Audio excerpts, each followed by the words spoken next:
Hello friends, welcome to Grewal tutorial. आज हम BEd first year learning and teaching हमारा paper 3 है, उसका नेक्स्ट पार्ट कर रहे हैं। इसके अंदर हम यूनिट 3 का सेकंड टॉपिक अब हम स्टार्ट करेंगे।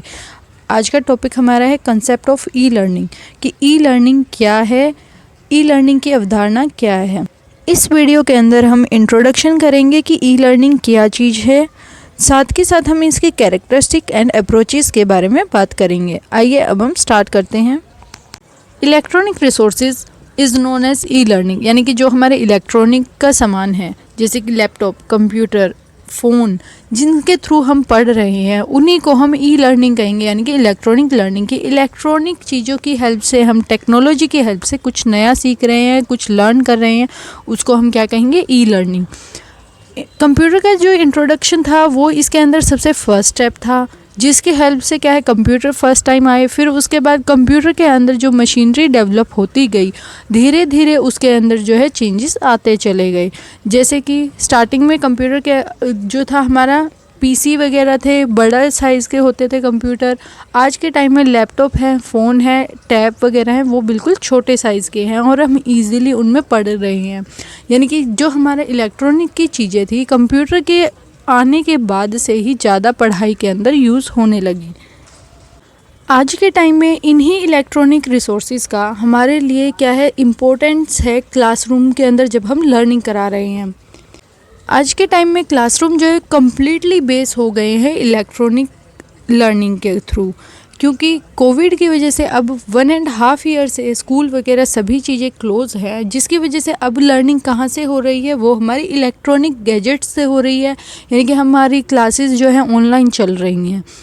बुक्स को जो है रिप्लेस किया जा रहा है इलेक्ट्रॉनिक एजुकेशन के मटेरियल में। जैसे कि अब हम बुक नहीं परचेज़ करते, उसकी जगह अगर हमें उसी बुक की पीडीएफ मिलती है तो हम फ़ोन में पीडीएफ के थ्रू भी पढ़ सकते हैं, या हमारे लैपटॉप में पीडीएफ के थ्रू हम पढ़ पा रहे हैं ईजीली। यानी कि अब बुक्स की जो रिक्वायरमेंट है वो धीरे धीरे रिड्यूस होती जा रही है। स्कूल के अंदर जो है ई लर्निंग टेक्नोलॉजी जो है एक आगे लेके जाने का स्टेप है। यानी कि अगर आपके जैसे कि टीचर्स हैं, उनको अच्छी तरीके से गैजेट, इलेक्ट्रॉनिक चीज़ों का यूज़ करना आ रहा है आपको पढ़ाने के लिए, तो वो क्या है, आप एक स्टेप आगे हैं उन स्कूल से जिनमें जो है इलेक्ट्रॉनिक चीज़ों का इस्तेमाल ही नहीं होता। जैसे कि कोई गांव का स्कूल है, उसके अंदर इलेक्ट्रॉनिक चीज़ों के बारे में टीचर को भी नॉलेज नहीं होती, लेकिन जो प्राइवेट स्कूल्स होते हैं हमारे, और जो अच्छी क्वालिटी की एजुकेशन प्रोवाइड कर रहे हैं आज के टाइम, उनमें जो है इलेक्ट्रॉनिक चीज़ों का यूज़ हो रहा है। इसीलिए वो ट्रेडिशनल वे के कंपैरिजन में आगे हैं। ये बिलीव किया गया है कि जो ह्यूमन का ब्रेन होता है, माइंड जो हमारा है, वो ज़्यादा चीज़ें रिमेंबर कर पाता है जब वो देख कर सीखता है। यानी कि अगर आपको कोई पिक्चर दिखाई जाए, आपको वो चीज़ें याद रहेंगी, जबकि आपको अगर डायरेक्टली कुछ समझाया जाए तो वो आपको याद नहीं रहेगा। यानी कि हम उस चीज़ को रिलेट कर पाएंगे ईजीली जो हमें दिखाया गया है, जो हमें सुनाया गया है। E-learning is the process of delivering formal and informal learning and training activities and events through the use of electronic media। यानी कि इलेक्ट्रॉनिक मीडिया की हेल्प से हम ट्रेनिंग दे रहे हैं, कुछ ना कुछ इनफॉर्मल या फॉर्मल वे। फॉर्मल वे क्या होती है, जैसे कि आपके क्लासरूम में टीचर और आपका बिहेवियर कैसा रहेगा, एक फॉर्मल रहेगा। लेकिन अगर वो टीचर आपकी ही जानकार में है, यानी कि आपकी रिलेटिव है, तो आप घर पर आके उनसे क्या है, इनफॉर्मल वे से बात करोगे। इसी तरीके से हमारा इलेक्ट्रॉनिक मीडिया है, उसके अंदर हम फॉर्मल वे से भी उसका यूज़ कर पा रहे हैं, फ़ोन का या फिर हमारे लैपटॉप का। इनफॉर्मल वे से भी हम आज के टाइम पे यूज़ कर पा रहे हैं। अगर आपको कोई पर्सनली टीचर से कुछ पूछना है तो आप एक टाइम के लिए आप इनफॉर्मल भी हो सकते हैं, फ़ोन के थ्रू आप इजीली उस चीज़ को समझ भी पा रहे हैं।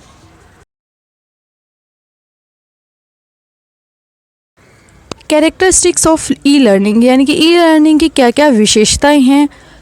First one is to make learning program effective. अब आपको जो है क्लासरूम के अंदर ट्रेडिशनल मेथड की जगह पे अगर आपको कंप्यूटर का इस्तेमाल करके पढ़ाया जाएगा तो आप इजीली लर्न कर पाएंगे। यानी कि वो जो चीज़ें आपको सिखाई जा रही हैं वो आपको इफ़ेक्टिव हैं, आप इजीली उनको सीख रहे हैं और जल्दी सीख रहे हैं। नेक्स्ट आता है क्विक एवोल्यूशन।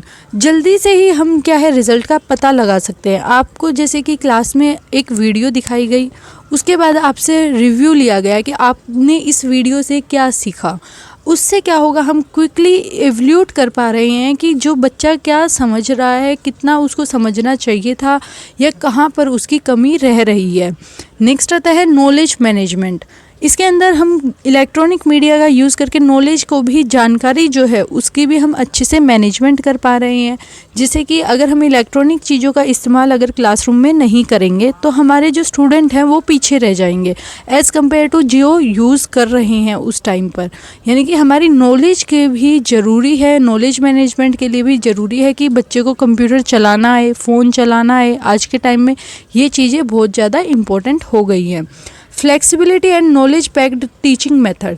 इसके अंदर फ्लेक्सिबिलिटी होती है, यानी कि अगर आपको एक स्लाइड दिखाई गई है और आपको एक स्लाइड समझ नहीं आ रही तो टीचर जो है इजीली आपको दोबारा से उसी स्लाइड को दिखाकर समझा सकता है कि ये क्या चीज़ मैंने पढ़ाई है। लेकिन अगर हम ट्रेडिशन मेथड में देखें, एक टीचर डायग्राम बनाता है बोर्ड के ऊपर, अगर वो एग्जैक्ट डायग्राम उससे नहीं बनता है तो बच्चा क्या है, कई बार थोड़ा कंफ्यूज भी रहता है। लेकिन अगर आपको एक्चुअल पिक्चर दिखाकर ही आपको समझाया जाए तो आप इजीली उसको लर्न कर पाते हैं। Next one is allow user friendly and easy navigation. अगर आप स्टूडेंट को एक बार सिखा देते हैं कि कंप्यूटर को किस तरीके से यूज़ करना है, पेंटिंग अगर आप सिखा रहे हैं तो वो ईज़िली उसको जो है यूज़ कर पाएगा।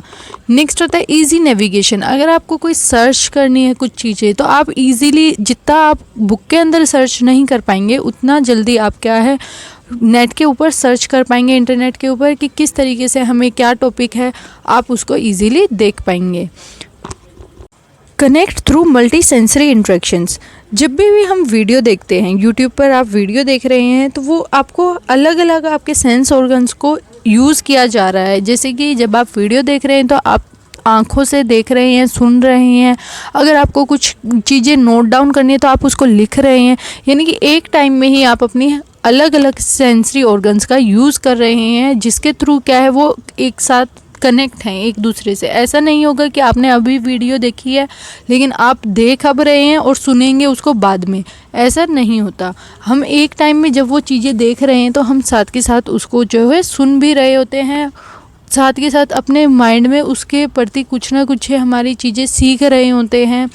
यानी कि हमारी एक ही टाइम में ज़्यादा सेंसरी ऑर्गन्स का भी इस्तेमाल होता है अगर हम ई लर्निंग करते हैं। Next one is approaches to e learning. First one is CBL यानी कि कंप्यूटर बेस्ड लर्निंग। आजकल कंप्यूटर को सबसे मेन माना जा रहा है एजुकेशन के अंदर।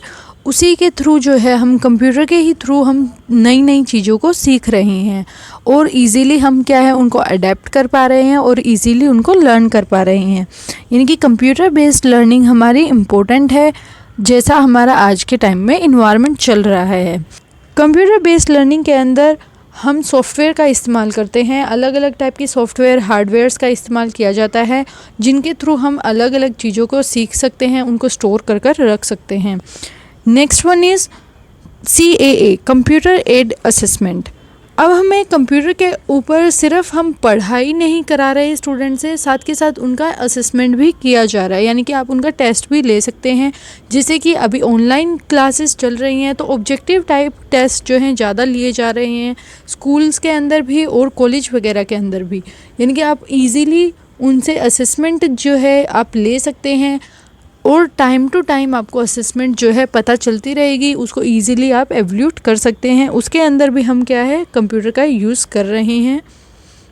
ये सिर्फ असेसमेंट के अंदर जो है हेल्प नहीं करता, साथ के साथ आपको ग्रेड और अवार्ड्स देने में भी हेल्प करता है कि कौन सा स्टूडेंट फर्स्ट है, कौन सा सेकंड है, किसकी पोजीशन क्या है, आप उसको इजीली पता कर सकते हैं। CAA को हम ई एवल्यूशन भी कहते हैं, यानी कि इलेक्ट्रॉनिक वे से हम एवल्यूट करेंगे बच्चे के बारे में, उसके बारे में पता लगाएंगे कि क्या उसको आता है, कहाँ उसकी पोजीशन है क्लास के अंदर। इस तरीके से हम उसको इजीली एवल्यूट कर पा रहे हैं। नेक्स्ट वन इज़ LMS यानी कि learning management system. Learning based management के अंदर भी हम सॉफ्टवेयर का यूज़ कर रहे हैं। इसके अंदर हम क्रिएट कर रहे हैं, डिस्ट्रीब्यूट कर रहे हैं, मैनेज कर रहे हैं जो हमें एजुकेशन प्रोवाइड करानी है उन सब चीज़ों को और कंटेंट को। The learning management refers to provide student source and evaluating them. Learning based management के अंदर हम क्या प्रोवाइड कर रहे हैं, सोर्सेज प्रोवाइड कर रहे हैं स्टूडेंट को। जैसे कि आपने सीडी या डीवीडी वगैरह होती हैं, उनके अंदर आपने अपना मटेरियल स्टोर करके बच्चे को दे दिया है। साथ के साथ आप एवल्यूट भी किए जा रहे हैं कि स्टूडेंट की कितनी उसने चीज़ें देखी हैं, क्या उसकी पोजीशन है, उन चीज़ों को भी आप जो है ईजीली पता लगा सकते हैं। For this purpose various storage devices are use, जैसे कि CD, pen drive, DVD etcetera, इन सभी का इस्तेमाल किया जाता है। आज हमने इस वीडियो के अंदर meaning, definition, characteristics and approaches के बारे में डिस्कस किया है। नेक्स्ट वीडियो के अंदर हम यूटिलिटी ऑफ ई लर्निंग के बारे में स्टडी करेंगे। आपको ये वीडियो कैसी लगी मुझे कमेंट में ज़रूर बताएं। Thanks for watching.